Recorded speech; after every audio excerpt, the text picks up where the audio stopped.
I work for the county full-time still. Which is interesting all in its own right in this situation. Very interesting. No doubt about that. Definitely.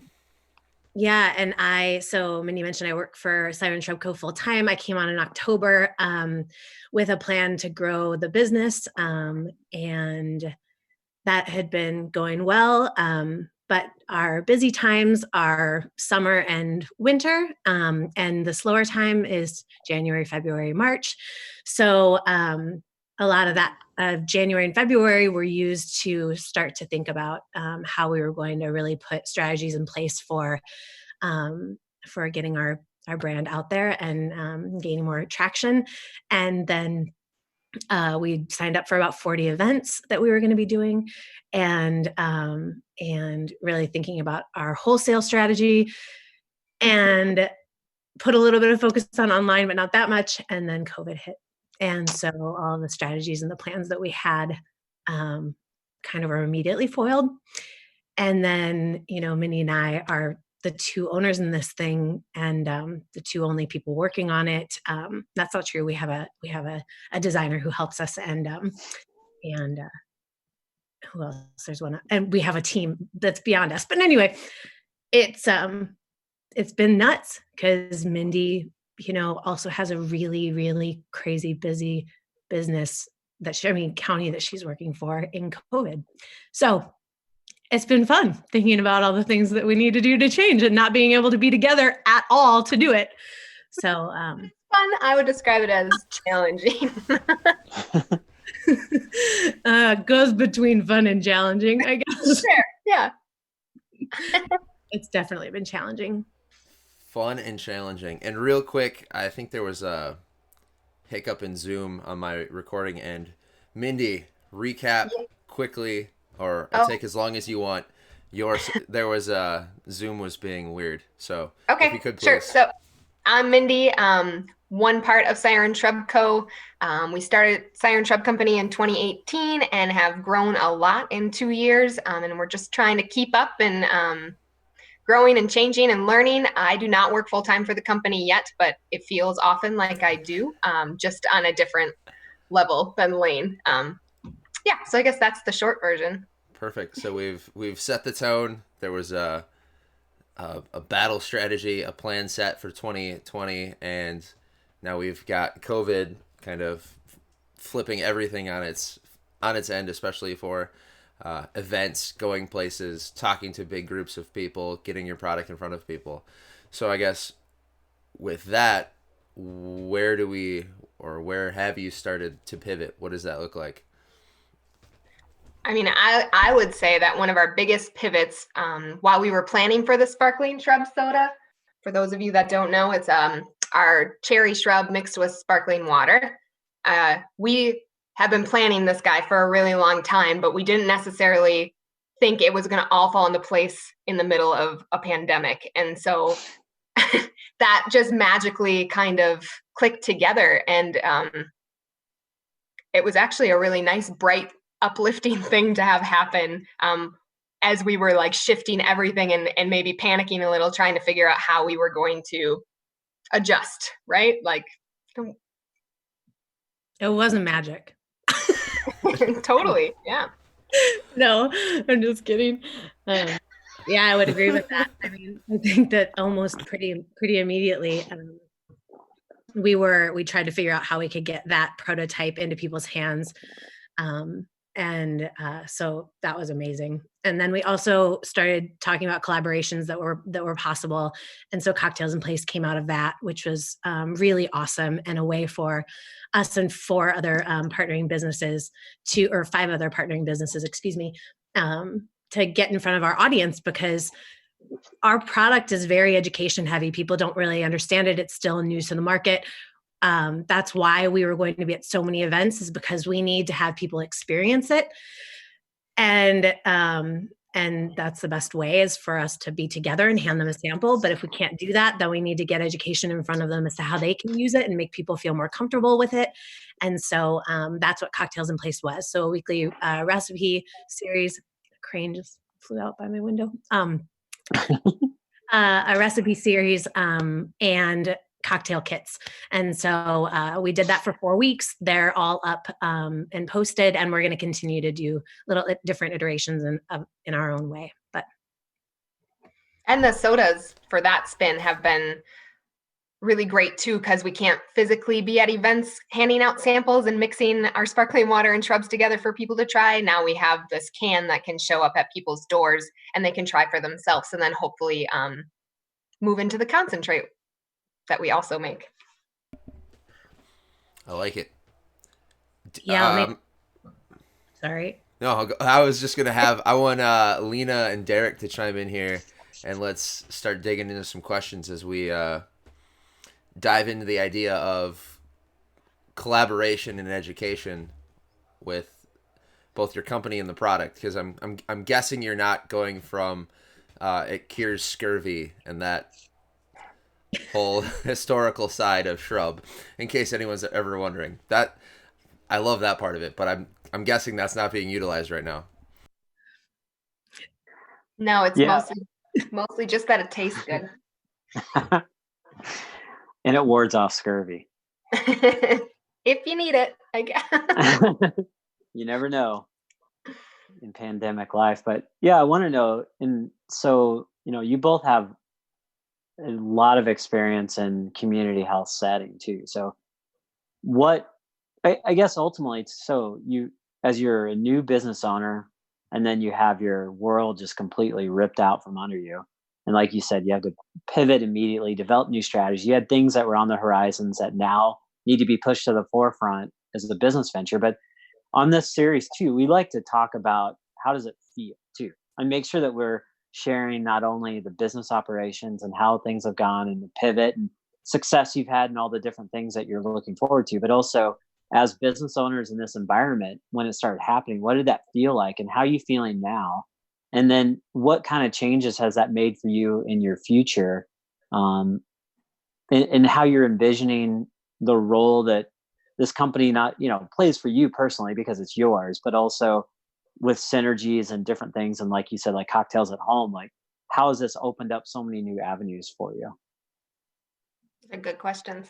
I think that was really lovely, Derek. So thanks for framing it that way. Because I think, when I really be like in therapy right now, and that's a scary place for me. I'm a crier.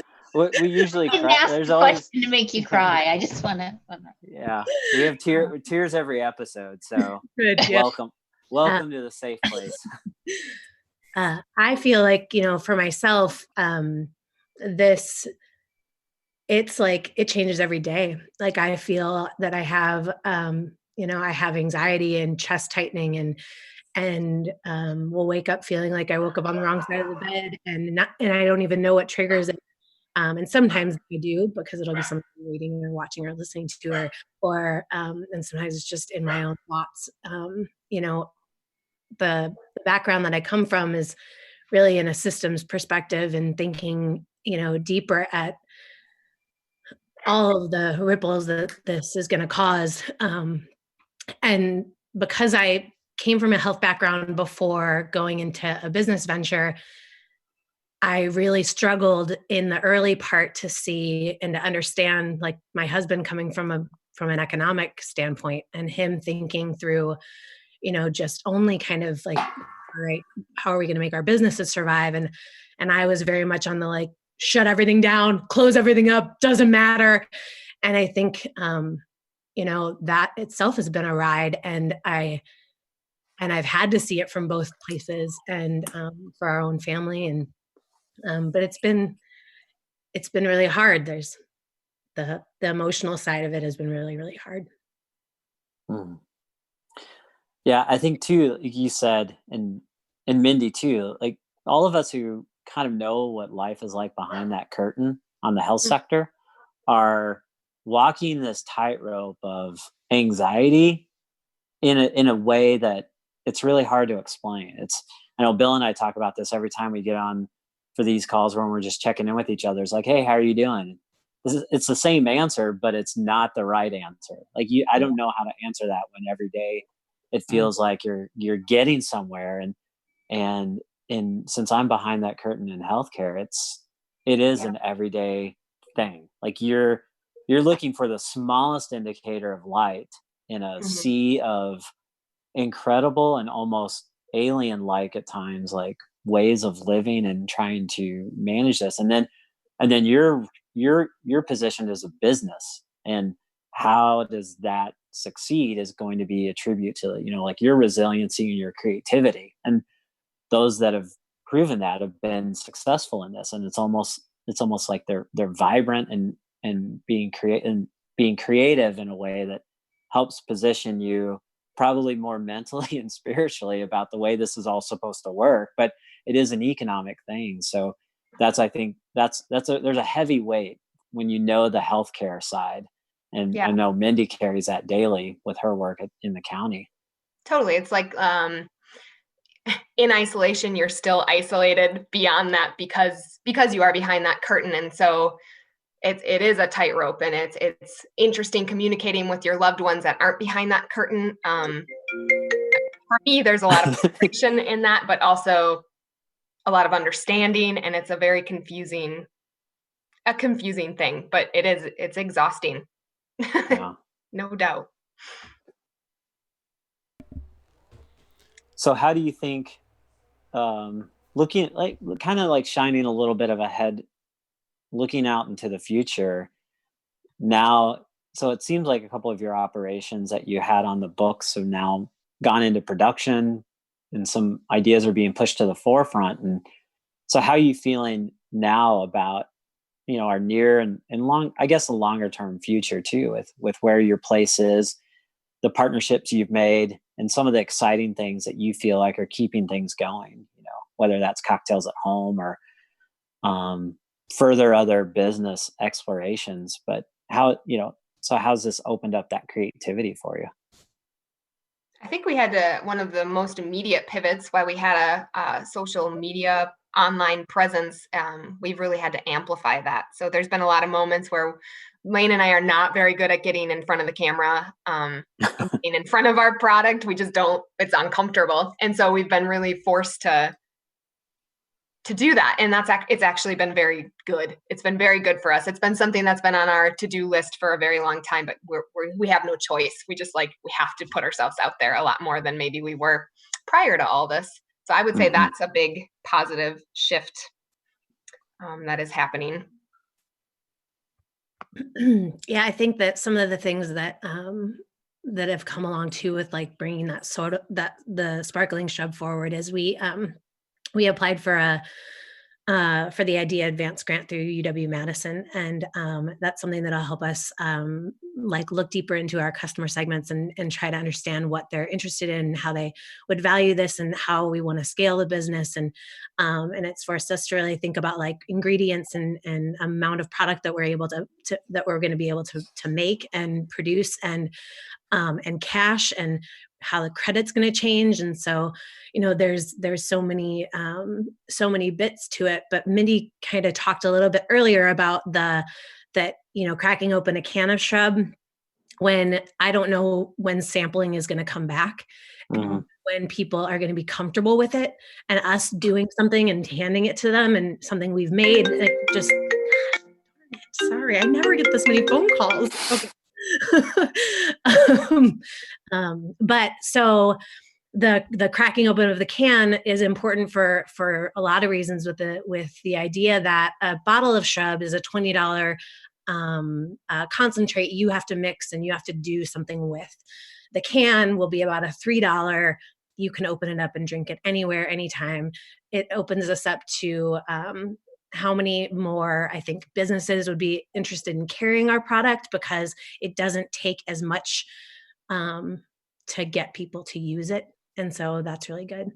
But one of the pivots that we did have to make was, originally the plan was that these cans, we saw them in convenience stores and grocery stores. And when people are just like walking down the aisle, you're more willing to grab a $3 can than necessarily order online an 8-pack of soda, right? Because it's $24 for an 8-pack of soda. So it's just a little different. So we're navigating that as well. And that was never part of the original plan. And so we've shifted and have been met with amazing enthusiasm, I guess. Like, but it's been awesome and surprising and exciting. Well, and I think that ties back to synergy and community. And so there's some connectedness. I think there's a lot of obviously local people that know you well and have been friends and followers of either Farm Shed or now following this whole production and growth of your company that have really helped position it in a way that probably helps mentally you think about these things, and the synergies and the opportunities are sitting there in such a creative community. And so I know one of the, especially when you start mixing in things like Maine grain and Pop Tarts and using Siren Shrubs, like you see these things happening, and in a way, and we talked about this a little bit with Sarah, but it's like a warm blanket to us in the community. Like we see the people that we care about and want to see succeed and having smart ideas and things that are comforting in this whole era, I would say, working together to create more comfort. And it's been something that on the outsides watching, it makes me happy when I see that, because I know that those connections are being made, and it really shows a sign of how strong the fabric of our community can be. And so for me, I look at it, and like Layne said, she's a systems person. I'm a trained sociologist and a wellness professional by nature. So I look at people and then how well we're doing. And a lot of those are cultural indicators like that. And so for me, I look at it and say, bravo to you, in places like the Maine Grain and the Stevens Point, for bringing people together and give them a chance to work together and succeed. And, that's just been wonderful. So I just want to say that I want to give you a hats off to that. I mean, I think those relationships are paying off, and it helps probably you get a foundation on some things that you want to see happen, because this community is so strong in that way. Thanks. I think. Lyna, where are you at? What's going on with the Lyna brain? The multiplex is playing out. So I love both these women, and as Derek described, I'm woven in with them, but I'm really holding them in my hearts. And when I understood the economic unfolding, the two of you were some of the very first people I thought of, very first. And so you're in this dichotomy, right? There's some stuff words that we don't even want to say to each other because we think they're contagious, and they are contagious. We're afraid, we're scared. There's risk. There's a lot of significant risk that it's hard for us to even talk about. And yet the beauty of the two of you is in this friendship and in this partnership, right? So you've got this challenge to your resilience, and then you have this amazing resilience. So 2010, you became friends in a community coffee shop here, right? You got to work together, and then that friendship turns into a best friendship. And then in 2015, you start playing with shrubs while Layne's starting your family. And then in 2018, you launched this thing. So you've got this huge blow to your resilience. I know it's a blow to mine. I'm assuming it's a blow to yours. And you've got this amazing partnership. How is that going right now? How is that carrying you through this time? Oh, there's never anybody else I would rather do any of this with. It's like the only reason we're still floating, I think. It's been really difficult to not be able to be with each other, though. That part's been hard and sad, but I'm very grateful for technology and FaceTime and Zoom meetings. But no, we hit the jackpot, I think, as far as business partners go. Yeah, I think that we're really good support systems for each other. And I think about just we're always there for each other, no matter what. And we have to be in business, but we've always been in friendship. And, we set out pretty early on that, during or when there was hard conversations, we have to have them, because the only way that this falls apart is if we hide behind being scared and fearful of hurting each other's feelings or having a disagreement or whatever. And we haven't disagreed during COVID, but I just think that that's a really important thing about that we faced just as friends going in business together, because there will come a time where we disagree on something. I'm certain of it. It's just, that's the nature of, I don't know, having opinions. But I think that we, I don't know, we're really good for each other, and we bring totally different strengths to the table, and we play off of them really well. And yeah, it's really awesome. So I love her. I love the way I love the way you finish each other's sentences. So Derek and Bill, the three of us were at a women's event that was hosted at Ruby. Deanna was there. She mentioned it when she was on on the podcast before. And so the rest of the group of women were talking about how sometimes we get isolated from each other, right? Powerful women get isolated from each other. We're doing our things, but we don't have women like us in our circle. And so Layne and Mindy really stood out as like, oh, that's too bad for you. We're not isolated. But Mindy, I'd like to hear a little bit more about that. Like, is the technology isolating you? Are you not quite finishing each other's sentences the same way with this weird mediator? Well, it's very different. And I mean, some of it is my time. Like, my time has been very consumed with my normal job, which it is, I mean, always, but it's beyond the normal hours that I would work for the county. And now, so there's some of that, and I don't know if that's isolating for Layne, but I feel it. I feel like I want to be more helpful than time is allowing me to be right now.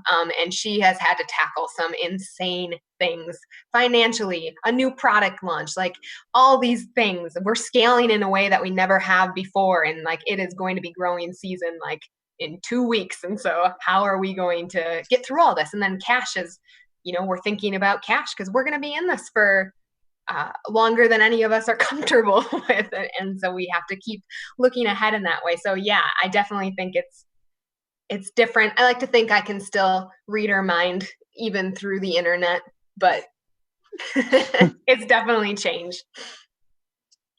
And I think like a lot of times we would physically gather to bust out recipes or videos or just to talk about strategy, and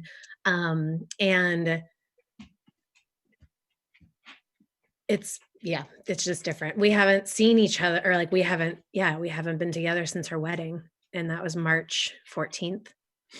And so it does feel different, definitely. And I do think that early on, I think it's better now when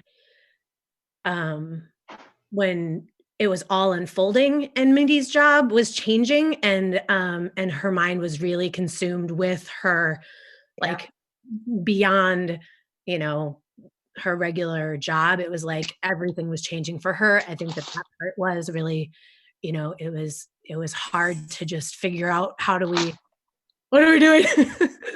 We shake out of this. Yeah, totally. But we did, and we are. And I do feel like it's not a normal that I want to be in forever, but it's becoming a new normal, and it's not, information isn't so rapid. It's still rapid, but it's not as rapid as it was in the beginning. That was just really difficult to keep up. And I know everybody felt it. It's like, everything was changing minute by minute. And we go through the stages of grief. I mean, like we're all going through the stages of grief. And so how we all deal with it and what we're learning, like we all needed that space, like, because our brains were just in overdrive trying to understand what this is. And I think, I mean, even for myself, I've become clearer in anything, like, and I can start to like form sentences and things that I have a hard time doing, I think sometimes. Yeah. I mean, and even beyond my day job and the changing of Shrub, we also, if you have a school-aged child, all of a sudden you're also doing that. And it's just like so much all at once. But now that the weeks have gone on, I feel like systems are in place and we're starting to get a groove, at least in my household. I hope everybody else is also.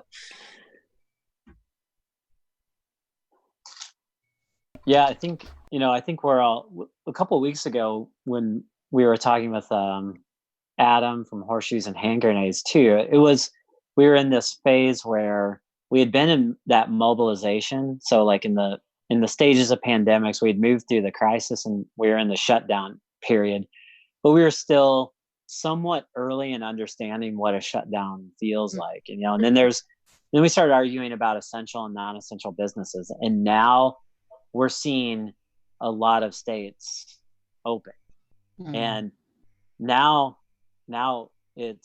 there's this normalcy. It's this absurd. I like that. It's more like an absurd normalcy because it's not normal, but we've gotten into a pattern.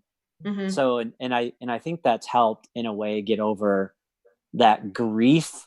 Not on a day-to-day basis, you're still going to have these emotional kind of motivational waves about things because something has happened that disrupts it or feels like it's moving a little in a direction. So we all work on those. But I think by and large, especially here in Wisconsin, we've been under somewhat of a standard state up until this past week. And even now there's loosening, but there's not a lot. Like it doesn't feel much different than it does a week ago. And I don't play golf, so I'm not going to be right. I'm not blessed. I still would love to work out in my gym, but I can't yet. But anyway, I don't want to digress on that. But little snark. Yeah, but those new norms, and so one of the things that's been frustrating now is seeing that those norms.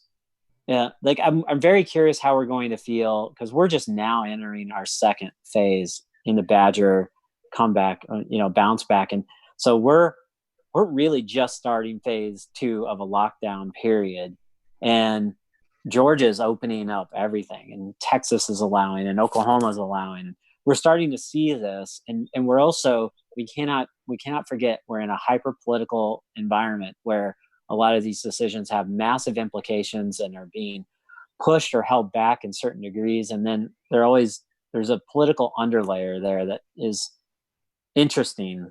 And I don't want to debate politics on this, but as we start to look, how much longer are we going to be able to handle our normal? And I mean this from your emotional states as business owners and parents, and now you're homeschooling and Mindy in public health too. Like now we're feeling normal. How long do we think this is going to last before it starts to get really disruptive again, or our stress levels would have overflowed because we really can't leave? Can we leave, or can we? Could we go somewhere to get away because state of Tennessee says it's okay, even though you have community widespread infections, it's open for business. So how does that put a amount of pressure on you too, as not only business owners, but as parents and with your, parts of your family? Like Mindy said at the very beginning, you hear the way some of your family members talk, and it's just a crazy period that is really hard to understand. And yesterday I thought it was a little easier to understand, but I don't think so today. It's kind of like, right. I'm watching the news and beaches are filled in California. And in my head, I'm like, why? Like, yeah. Do you want to ruin everything? But who knows? I also Maybe I'm have not an this, expert. I have this feeling of I want it to be worth I want it to change something for the better, right? All this confusion and pain and whatever everybody's experiencing, I want it to be for something. And so my fear is if people are too quick to go back to normal when we're not ready to do that, that's not going to happen. Or it's going to happen. I don't know. The confusion that you were speaking to too is very relevant to me too. Like it's hard to keep up because everybody's doing different things state by state. Yeah. So I loved what you said. Can we follow that for a second? Mindy said, I want this to be worth something. Yeah. That's powerful. Whew. So all of us, what makes this worth something? What's the worth we're looking for? I always tell my my 8-year-old that when he messes up or we do something wrong, now we know better, we can do better. I mean, I didn't come up with that saying. It was probably Oprah or something, but that's what I hope, is just that we're better, somehow better. And I'm having a hard time defining that better, right? I think it's really, we're all looking into our own selves too, trying to figure out what that is. on the other side of this. So last night so my husband and I we have different, I'm hopeful, he's not hopeful kind of situations in our home. And so, I had hoped that, that science comes out on top, and I have hope that the social fabric comes out on top. And I have hope that, that's what this is all worth, because we'll end up seeing that those things are really important and need to be better valued by our country, and that maybe a little bit of our individualism gets skirted a little bit. I don't know, because I think being away from everybody and not having that sense of community in a physical way, has been trying for everyone. But I think there's, at least here for me where I live, like I have a big yard and I'm out inside it with my son out in it every day, trying to just be a normal spring, preparing for planting and doing all of that stuff. My sister's in Chicago, and it is such a different place than where I'm at right now. And their ability to do things is so different. So I think we have to give a little bit of, a little bit of credit to everybody just in being able to deal in their own ways. And also, even if we don't agree with the decisions that they make, there's not easy decisions right now. And there's just so much uncertainty, even though we have science and that.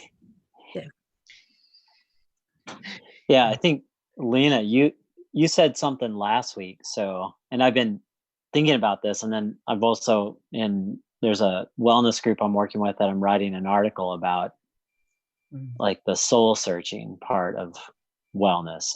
That's where I can kind of gravitate to. But I think what I want out of all of this is that, and I look at it this way, is this whole opportunity presents us with this invitation to dig through our soul and just take this wire, this plumb line, and just dig in and see what is there, see what we haven't touched, but we want to see what we are wasteful about, see what of anything that's ever happened to us in our lives. This is the one chance we have to scrape away waste and get to the things that matter the most. And that is hard. Like that is the most difficult process, because it means we have to be open and honest with ourselves. We have to think about how all of these things are interdependent too. So like you're business owners and community health workers and parents, and you have families and your husbands, and you have all these things that are responsibilities and roles that you have to play. But in this, the duress of trying to carry like the weight of the world a bit on your shoulders, it's forcing you to either throw your hands up and say, oh, this just is whatever, I can't handle this, or close my eyes and I hope I get through it, or to say, open my eyes and dig deep and let me experience the emotional train wreck of going through that process of the ups and downs, but get to somewhere where all of us are far more appreciative of our journeys and really do what matters most to us, and not be so worried about the standards of what we've been used to seeing, like whether it's productivity or whether it's materialism, or if it's just a rat race that we weren't doing a good job of keeping up with. I mean, I think there's this opportunity to look at it and like what if we were wrong about a lot of things? Like what if we were just actually wrong about a lot of things?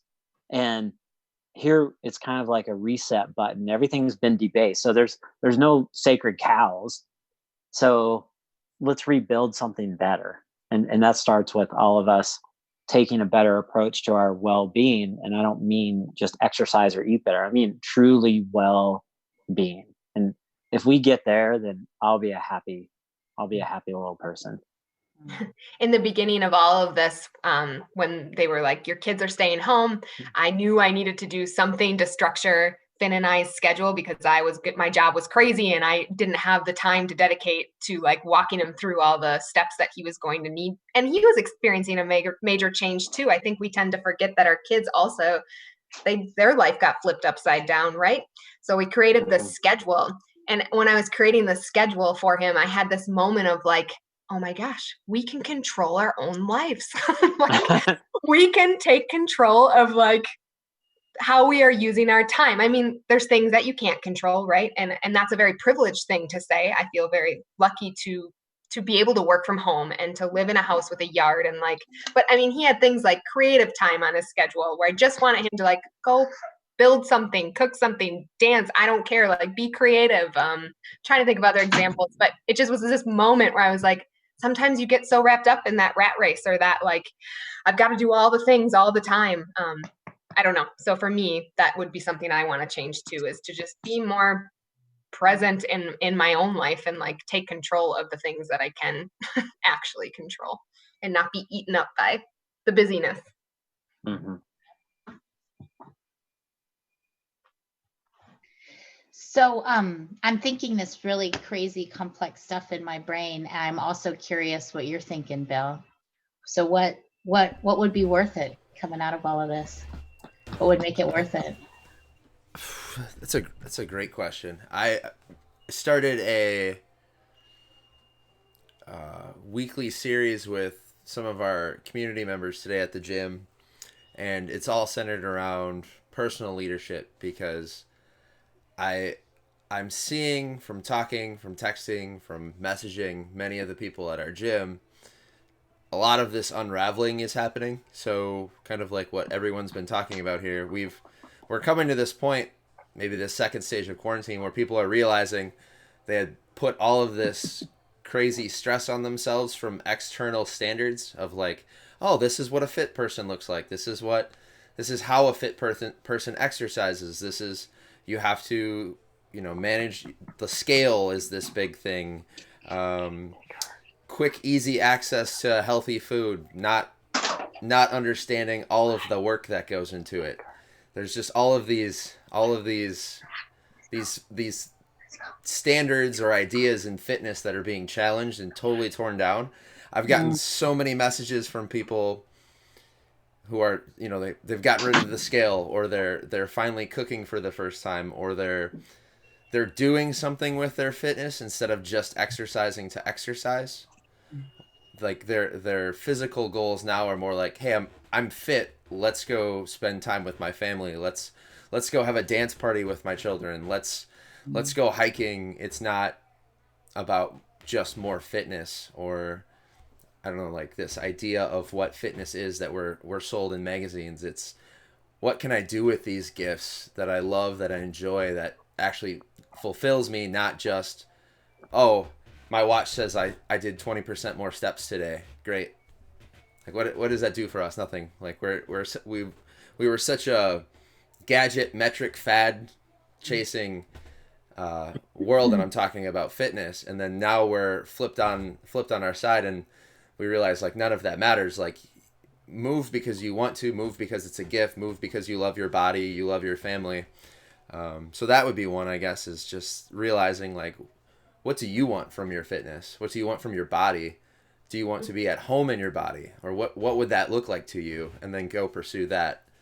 And then the big one for just this morning, I've been back and forth with farmers and people in the fitness world. I try to send them the Farm Fresh Atlas, and it's like no one knows how to read. So they're like, yeah, but who would you go to? I'm like, well, I hunt. My freezer's full of wild game. Like you and I are having a completely separate conversation. So it's building this relationship where people realize, because now we're running out of food, or there's a shortage, or people are realizing, like a couple places where the price went up of food, people are realizing that's artificially held at a very low position, or for whatever reason, because of COVID, they're finally appreciating local food economy, and they're like, you know what, I would rather pay X amount more for someone local. They're seeing where that money goes. So it's cool to see an appreciation. I would say that's another version of an appreciation for life, environment,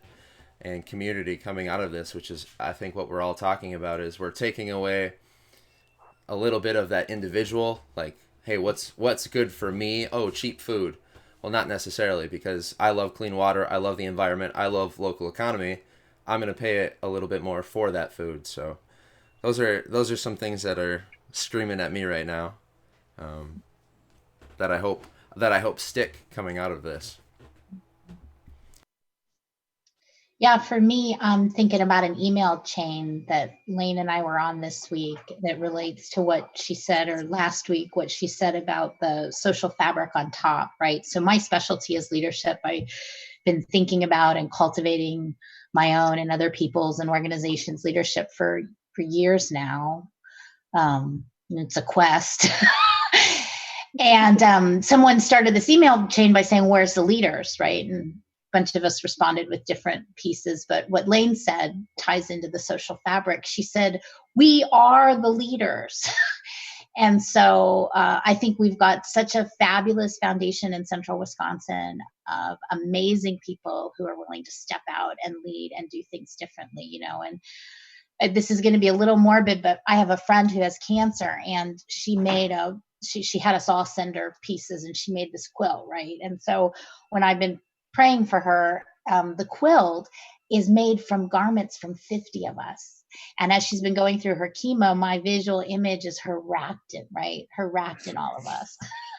And that, I think that's, as soon as Layne said social fabric a couple minutes ago, I want us in our following and leading dynamic that is always, you know, that we're not trapped in these formal leadership structures, but that, you know, I just know that Derek is here with me, because I watch him talk about this a lot as I watch his own podcast and stuff. The social dynamic is, it does this, right? We lead, we follow, we lead, we follow, we lead, we follow.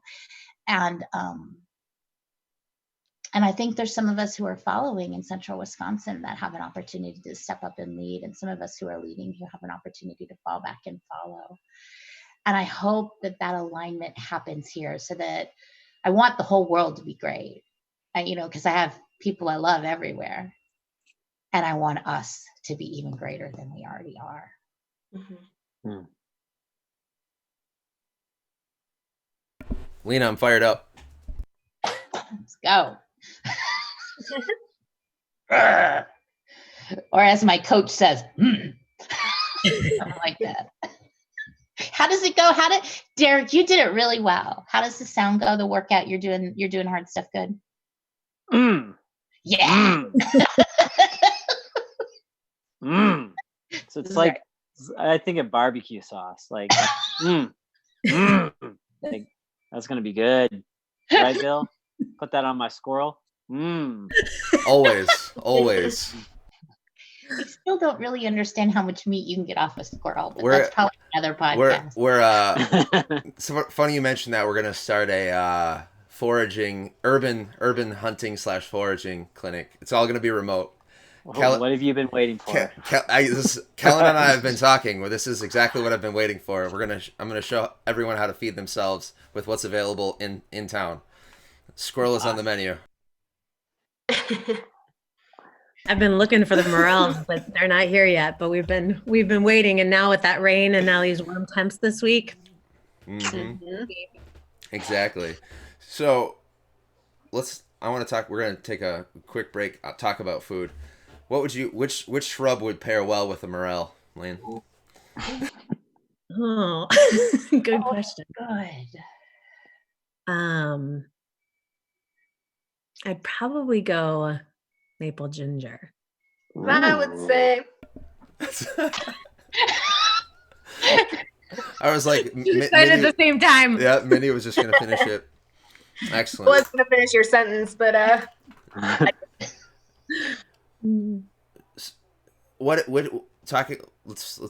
let's just keep going down. Food, drink. What's this week's cocktail? What's today? Tuesday. So cocktails in place is when again for everyone listening? So we're now doing our own thing. So we did the weekly schedule, but now we're just going to use the hashtag and put content at that hashtag. Gotcha. And so we're going to release, I think, on Thursday this week, but we're doing a basil focus because that's the one we haven't highlighted yet. Excellent. And it's like, that's what I'm having right now. Nice. I haven't had a bottle of basil open in my house in a while. And I opened it and it just like hit me in the face, the waft of the smell. I was like, oh my God, how could I forget how it just tasted?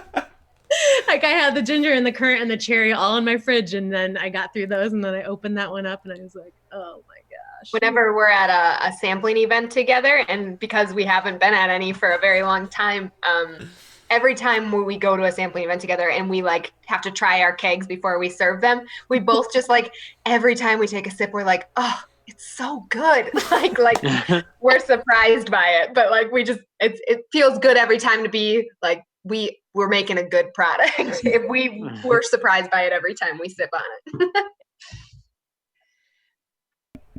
I like it. Derek, we've got to get you on the Siren train, the shrub train. Yeah. Get me hooked. What do you eat? So I'm saving. I haven't had a drink today. I'm proud of myself. No day drinking. It's 1:00. It's got to be a PR or something for quarantine life. But heading out to Nelsonville, I've got to pick up my cans. You come up today? Yep, today's gonna be the day. We're gonna make. It's gonna be the crusade, or the pilgrimage. Maybe that's probably a better word to use. Pilgrimage. There's a little hike if you have time. There's a little hike into the woods, right? Yeah, that's on the menu as well. What should we pick up, Derek? Though let's Derek, you don't get. Well, you can weigh in with what you like, but we'll pick you up a bottle as well. Yeah, I'll see if you know me as well as you think you do.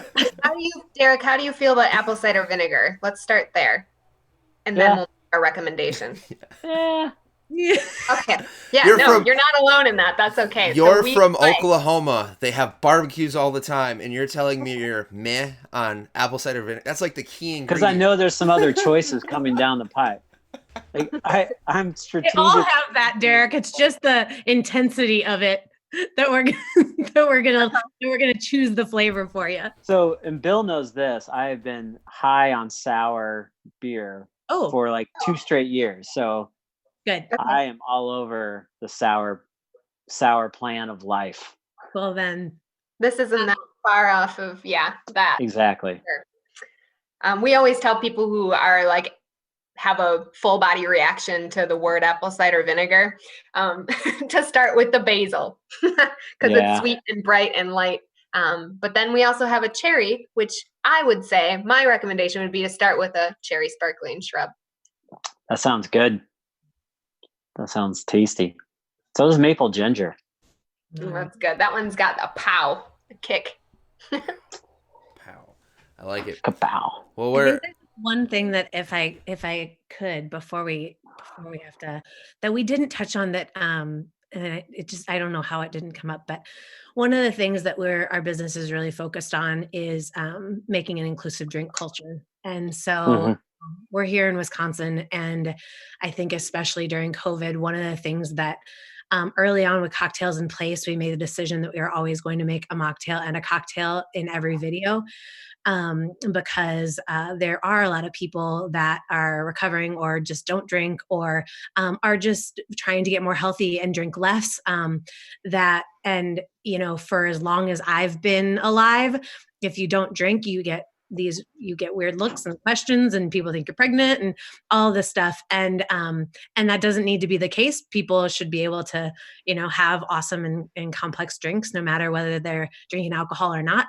And so, but I felt like that was just extremely relevant now, because it is, like, to Bill's point, like, it's easy to crack open a cider on Sunday at noon. And, and it's, and so I think, just recognizing that this is in a time like this, that substance abuse and things would be really easy to fall back into under these pressures and stresses. And so just, being cautious of that, and that some people need our help in not falling into that cycle.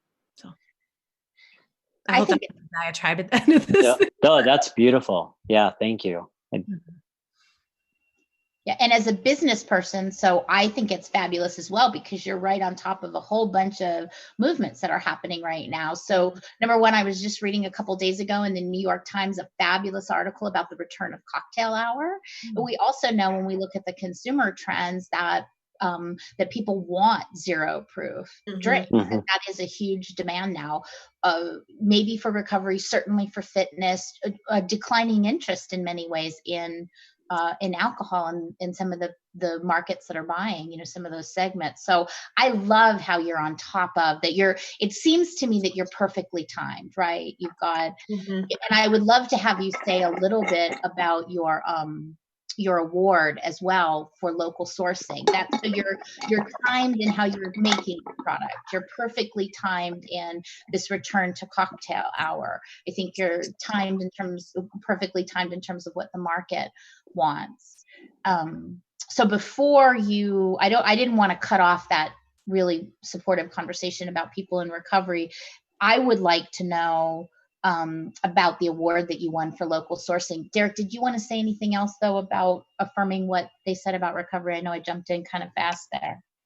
No, I appreciate it. And I know we got caught up in a bunch of different places, but that was such a significant point to make before we finish off. And I see it from the information that we're providing employees and people across the largest healthcare system in the country, that we need to make that information and resources like Siren Shrubs more available, because it isn't just Wisconsin. I mean, these are things that are being talked about across the country, but in terms of living well and making sure that we're taking care of people, that's a critical point that we wouldn't want to overlook. And Layne said it perfectly. So I wouldn't want to add on to any of her words about it, but just thank her for that and appreciate that as a business and what they're trying to do. Thanks. You want to talk about the award, or you want me to talk about it? Oh, let's split it. So in every Siren Shrub bottle, we have one Wisconsin farm partnership. Our basil is from White Feather Organics in Custer. Our rhubarb is Epic Nature in Amherst Junction, or just Amherst Lane. And then we have currants from Bayfield, Wisconsin. We have our maple syrup is sourced from Tapped Maple Syrup, the Solon family.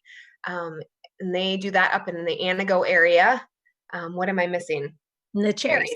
Cherries are Sequest Orchard in Door County. And all of our shrubs only have 3 ingredients. And we really value those clean, ethically sourced. We really value that in our product. Yeah. And so last December, we were a part of an event called the Feast Local Food Marketplace. And it was a trade show on Friday based on buyers coming to speak with food businesses. And then on Saturday was a community-based food event similar to the local food fair in Stevens Point, but it was in Rochester, Minnesota. And we were, this was our first time there, and we got, and there was 3 awards, and one of them was for innovative sourcing for local foods. And we got that award, and it was a really shining, I think, moment for our business, because we do take great care in supporting local farms, and also just in our own value set. That's where I've lived for many, many years in my passionate work, and so it was a really bright moment. Can I ask one more question? Mindy, I love the tagline, your tagline. Can you share what it is and where it came from? So our tagline on the top of our soda and on our concentrates, but not so obviously, is crafted for strong women and the people who love them. I think when we started Siren Shrub Company, it was a really interesting political climate. 2018, I think we were feeling really like we wanted to honor the strong women in our lives and each other, I guess, but also the people who love them.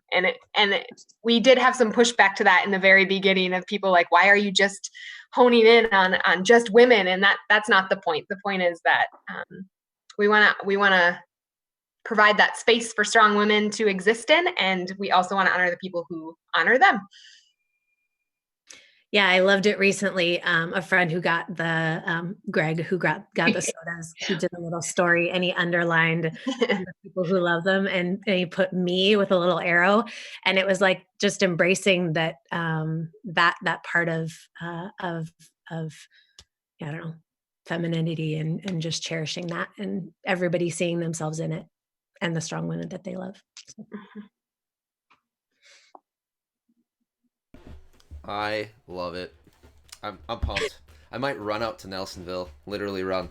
And as Derek knows, I really hate running, especially on roads. No, you must be fired up. I'm fired up right now. It's gonna be too much. I'm gonna have to stay in the car so I don't hug anyone when I get there, because that's a real fear of mine right now. I'm like, I'm sheltering at home to save other people because I like to hug. And I'm going crazy. That's one of the things that I recently said was just like, this is not a world without hugs. Yeah, like, yeah. So we're just about at an hour. So I'd like to give it to Derek or Lyna. Any last questions for Mindy or Layne? But I'm super thankful you both came on today. That was awesome. Really appreciate it. We're at like we've been talking about, crazy, awkward, stressed, anxiety-filled time. So I really appreciate the two of you coming on and sharing that with everyone. That's huge. Yeah, I think, and to that last point too, about whether or not to put your slogan on your can regarding strong women, I'm so glad you did, even if you may have gotten pushback from anyone before. And and like Greg's point, I mean, we have to live in a world where we value who people are and what they do and where they come from. And that doesn't matter what it is, but we should celebrate and everyone's achievements and excellence regardless, and understand too that perspective is different for everyone. So your experience and like you talked about with your lunch, with your session, sorry, I don't know if it was a lunch, but at Ruby with women in business, and how it's not uncommon. And when you see women be distanced from each other in power structures, and I mean, us as men, we should recognize that is a fault and that doesn't help anyone. And so there's a couple of things that we talked about today that are really wonderful that we get the chance to talk about. And that's one of them, is that it's our job. And I always talk about it like your circle should always celebrate you. And if you don't, then you really don't have a circle.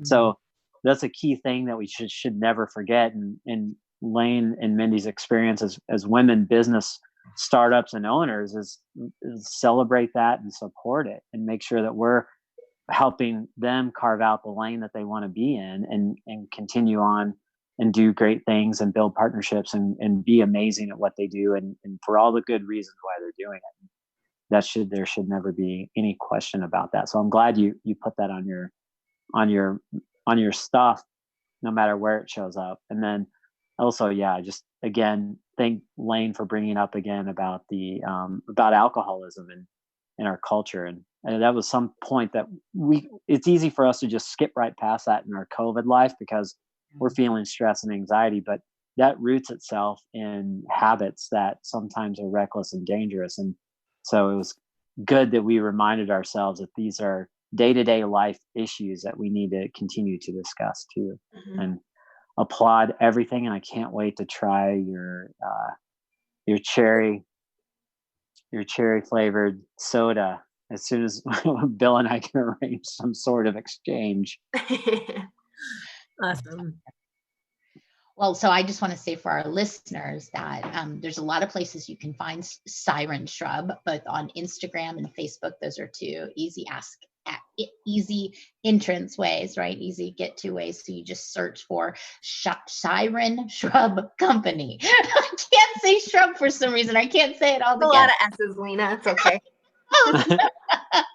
And how fun to see both of you today. And I have been crying for a little while now because I'm just struck by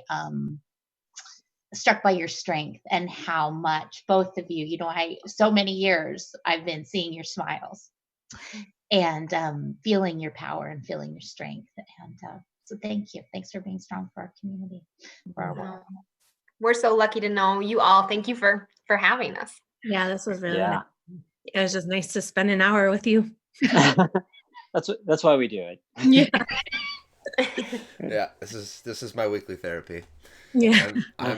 I give too many Zoom meetings where I'm the one talking, so I love and appreciate all my friends that I normally would talk to on a daily or a weekly basis. So yeah, for everyone watching and listening, thanks for tuning in.